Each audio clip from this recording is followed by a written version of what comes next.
All right, we are live, ladies and gentlemen, with the first Husker halftime program of the season. Josh is getting into position right now. I'm John Bishop, and Josh is here, What up? live outdoors. Oh boy, Yeah, a game that should be 14-0 by my estimation. Nebraska is 16-9 Illinois. I mean, they gave up the safety, which was just a terrible decision by Cam Taylor-Britt. The first touchdown was set up by back-to-back penalties on Caleb Tanner.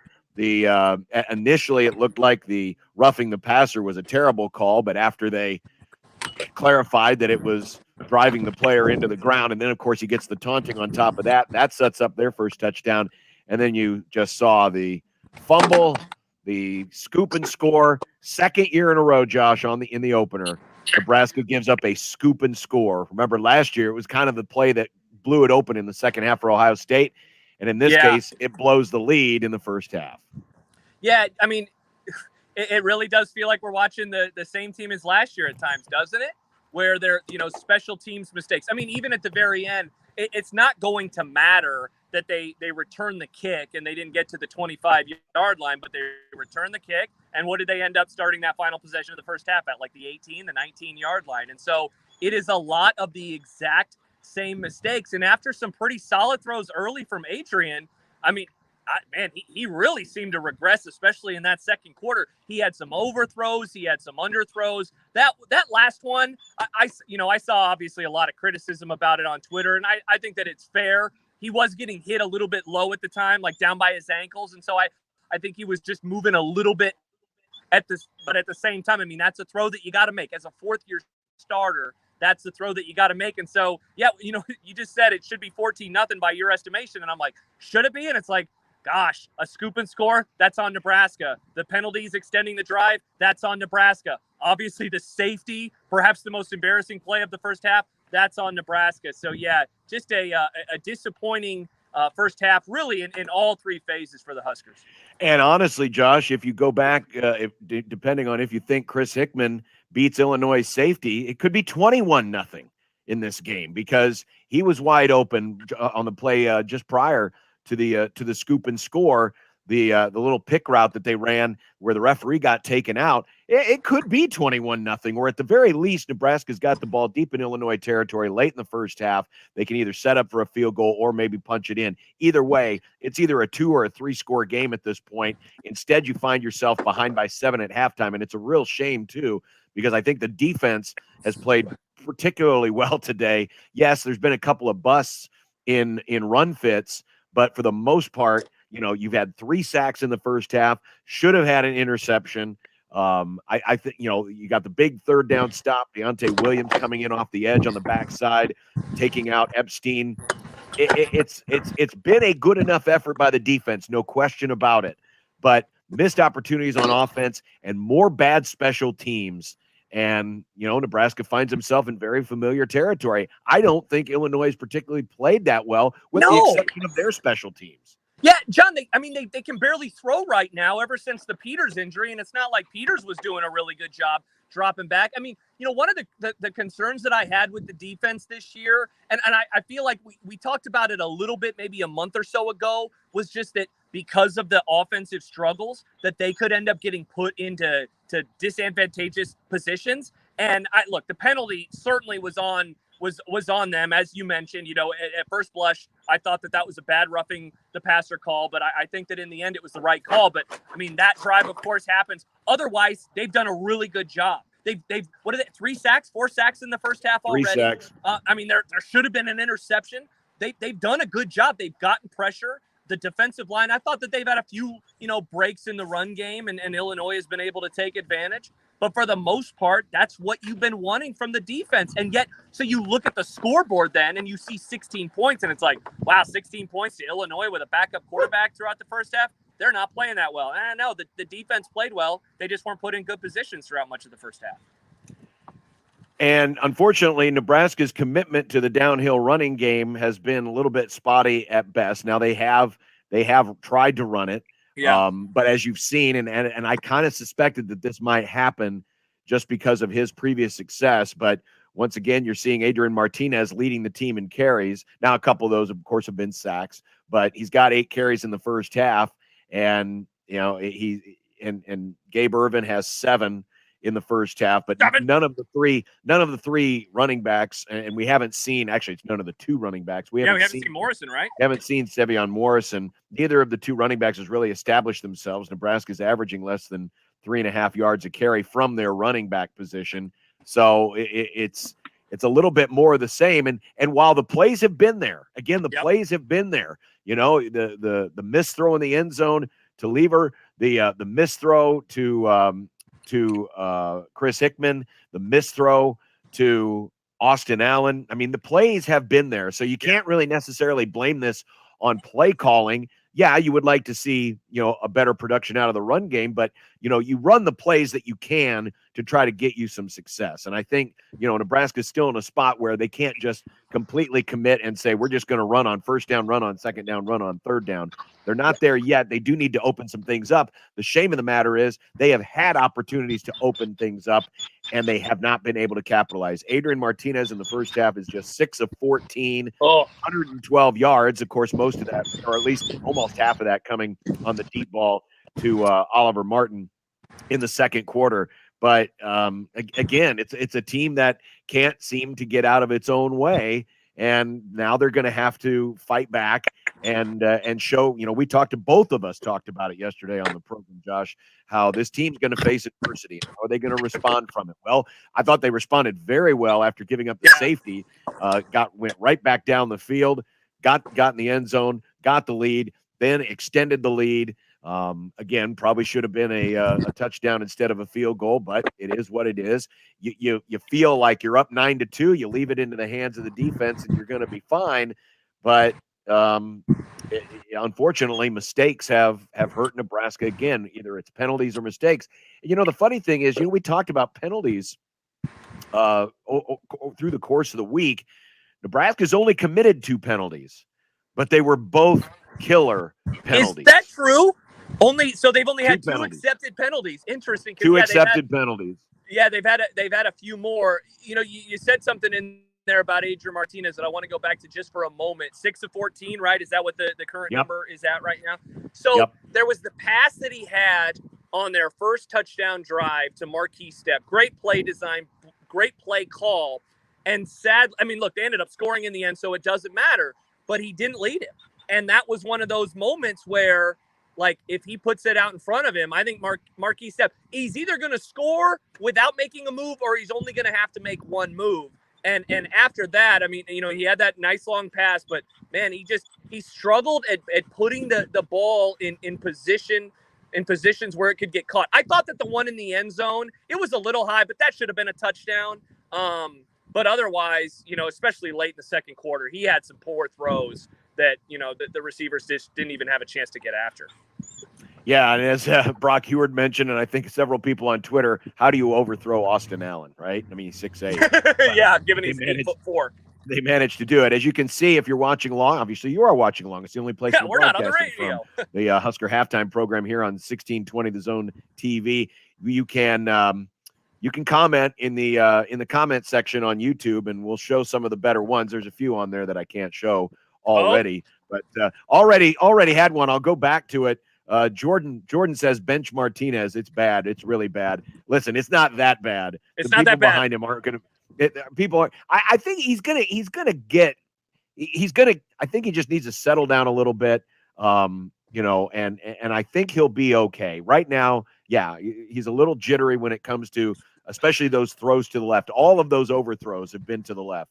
But I think he'll get settled in. I don't necessarily blame this on Martinez. Unfortunately, when you get sacked like that, you are going to give up fumbles. That's just part of his game.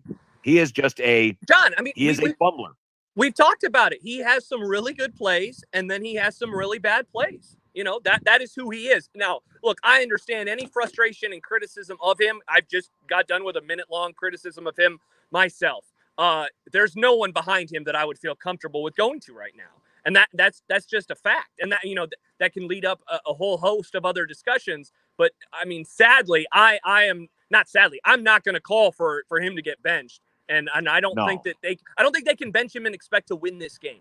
No. As poor as he's No. played, he is that important to them coming back and winning this game and trying to have a successful season.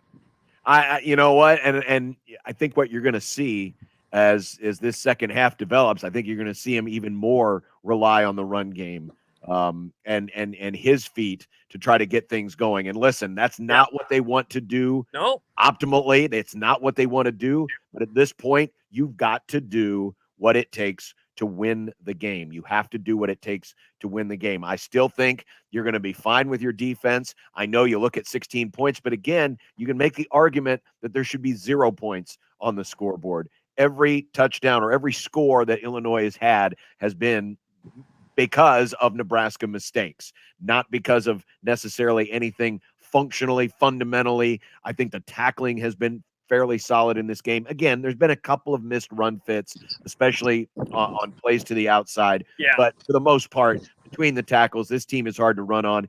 And you've got to be encouraged with the pass rush. I mean, they knock out Brandon Peters on their first sack, and then they get to Sikowski a couple of times. You really have to be encouraged, at least with the pressure situations, the pressure packages that Eric Chenander has dialed up. So, again, if you just stop beating yourself, if you just stop making the silly plays, you're still good, and you're going to win this game. I really believe that if you stop making the silly plays and the little mistakes. But until they do that, obviously there's going to be a lot of doubters. Can you trust them?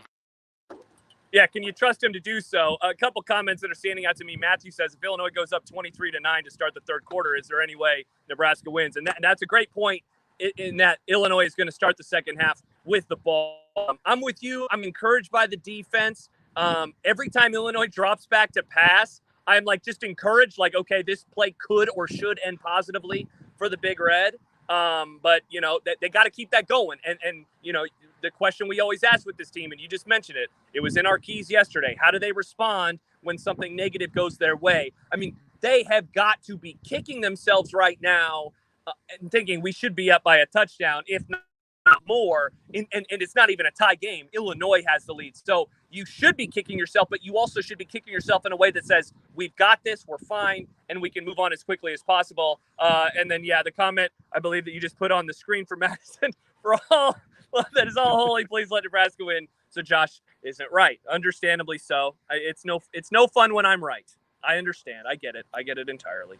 And don't forget, as Michael mentions, yes, Gary and Damon get the honor of Big Red overreaction today. So, tune in for that. That will be on 1620 The Zone and 1019 The Keg. David asks a question: when is Mario considered the main problem? I've not been a huge fan necessarily to this point. I mean, there's a lot of style, but I don't know how much substance is there. I don't know how we haven't seen Martinez necessarily get better, but you hope that, whether it's his quarterback coach or his head coach, to get him settled down, tell him, hey, everything's going to be all right. Go out, play your game. There is still an opportunity here to go back out there and take this. Nebraska's moving the ball better than Illinois is at this point, and there's no reason to panic, even though you're only 6 for 14 and you haven't had a chance to really get, outside of really one drive. They've had only really one good drive in this game. Yeah, no. And look, that Mario conversation is going to be one that I imagine pops up quite a few times this year. I know that I'm guessing your mentions included his name at various points. I know my mentions and my text messages have seen his name a few times today. I do wonder what the approach is in the second half. With Adrian, you mentioned that they don't want to run him a whole lot, literally. What happened at the very end of the first half is one of the reasons why they don't want to run him as much, because it ends up, with the possibility of him putting the ball on the turf. I didn't think that Stepp or Irvin were that great, though, so far. And obviously the pass game has had issues. It's tough. There was a comment earlier that said, should we be surprised at how bad the offense has been so far? Something along those lines. And for my answer, John, it's going to be no.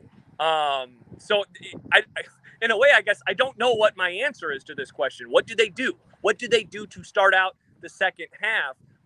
because it really has come down to execution. The play calls, I think, have been solid, and guys have been open, especially at wide receiver. The execution just hasn't been there so far. Matthew wonders what do you guys think of Irving and Step? So gave Irvin, not Yeah. Irving, gave Irvin and Step so far. Again, neither one of them have really gotten it going. Obviously, Irvin struggled in the first couple of series. He did break out and probably a sneaky important play in this game when they were backed up on the 1 yard line. He did break out and get a 10-yard gain to get them at least out from underneath the shadow of their goalpost. But again, for the most part, neither guy is really has really stood out. Obviously, the big play to Step, the little wheel route down the sideline, which was really good. And that's another play, Josh. You look for hidden yards. If Martinez flattens out that throw a little bit, Step might be in the end zone too. It's either a touchdown or he's getting inside the 10-yard line. Certainly, there was one guy that he would have had to beat, and that it was the safety coming in, and so he would have had to make a cut and come back towards midfield. If he hits him in stride, it's either a score or they certainly gain more yards. They ended up getting a touchdown on the drive. So in this game, it's not going to hurt. But like you said, that's hidden yardage, and it's just a reminder of perhaps the limitations that you have in the passing game. And against Illinois, look, they can still come back and win this game. But in games against better competition, and I would say that the majority of the Big Ten schedule this year that Nebraska faces will feature better competition than what they're seeing this afternoon. Those are the types of plays where you're really going to be kicking yourself. But hell, they might be kicking themselves in an hour and a half, 2 hours if this game comes to an end and they're unable to make plays and get a victory. Obviously, one thing that's going to have to improve is right now, and again, sacks do factor in, but Nebraska's rushing average is just 2 yards a carry. Illinois is just 3.3 yards a carry, and if you take away the 40-yard run by Epstein earlier in the game, Nebraska. Again, I think Nebraska's defense is performing really well. I've been very impressed. Obviously, a couple of sacks early on from Fladarius Payne. Garrett Nelson had some big plays early on. We mentioned the Deontay Williams pressure off the edge on the 3rd and 1 that forced a punt. So, you like to ask your defense to go out and win games, and I think this defense, at least today, is playing well enough that you can. Again, you just got to stop the silly mistakes. You can't hurt yourself and give up, free plays like the ones they give up at the end of the first half. If you clean those things up, you're going to be fine. But this is kind of baked into what Nebraska is. And I was going to say, man, under Scott Frost it's a team that can't get out of its own way. So we go back to what we talked about yesterday. Can they find a momentum shift? Can they find a way in this second half to take the momentum, which is clearly now on Illinois' side, take that momentum, flip the script, get it back, and then keep it, because it's between the ears where this team has failed more often than not. You're going to have to clean that up. Obviously, they're not going to overwhelm this team. It looked like maybe early on, after they got up 6-2 and were driving, maybe go in and take a 2-score lead. They could have had them on the ropes, especially with their starting quarterback out of the game, but they did not do that. So now this is the opportunity that we talked about before. You have to turn this thing around, and who's going to make that play? Who's going to make that big play early in this second half, and to maybe deflect back what one of our earlier commenters said. You don't want to see Illinois take this ball down the field and get a score, because if you do, that doubt is going to just grow, and it's going to become cancerous, and it's going to end up costing this team the game. Yeah, and one more thing for me before we sign off and get to the second half. It says something about how the first half ended that we barely mentioned the special teams gaffes. But, I mean, that safety is one of the more embarrassing plays that you will see. And then a missed extra point. Hidden yardage, not even hidden points. Those plays. I mean, look, man, it's still only a 7-point game right now. And if this thing comes down to the wire and Illinois has those 3 points in their back pocket because of a missed extra point and a safety, oh boy, that could end up, just being a huge talking point. So I'm with you. This first drive is going to be vital. Nebraska's defense, I don't want to say they have to get a turnover, but they definitely have to get a stop, because if they go down by a couple scores, I'm concerned about what happens next.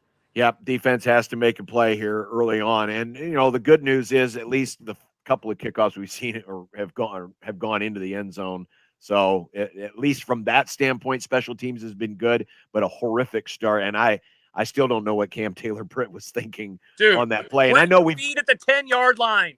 Yeah. If the ball is inside the 10-yard line, you let it go. Especially if it's inside the 5, you just let it go. Especially the angle. I mean, he's catching it with his momentum, taking him backwards over the head. It's like a catch from a wide receiver or something. It's almost like it's one of those plays where a guy says, "I need to make something happen here." No, you don't. You do not need to make something happen.